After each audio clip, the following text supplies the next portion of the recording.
ल है साथीभाइ आज त दिन दामी उरेछ दिन पनि हेरे दामी छ मेरो मौरीको डुँडहरू चेक गराउनु पर्यो मौरी थापिरहेको थिएँ साइड आयो कि आएन पुगेर चाहिँ एकछिन समय हुँदा पुगेर आउनु पर्यो हेर साथी हो मौरीको चेक गराएर मौरी खोजाले हत्तु भयो यो यस्तो जङ्गलमा एक्लै फेरि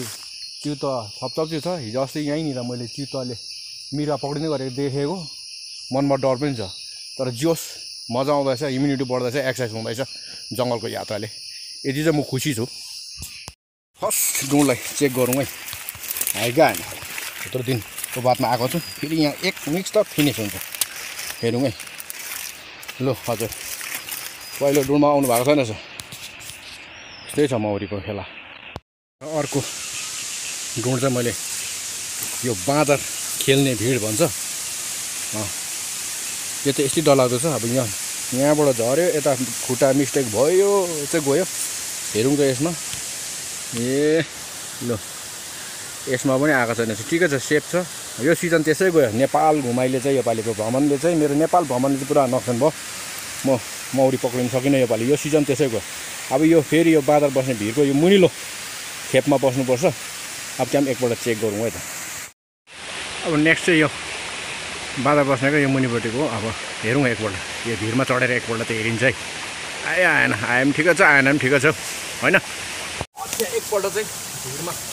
चढेर हेर्नु पर्यो आयो आएन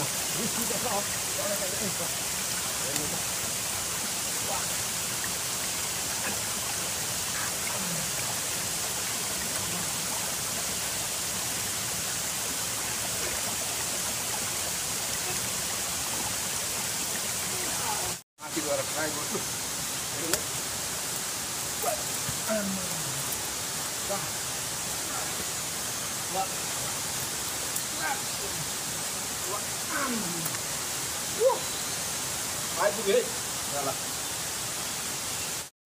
ए मौरी त आएन रहेछ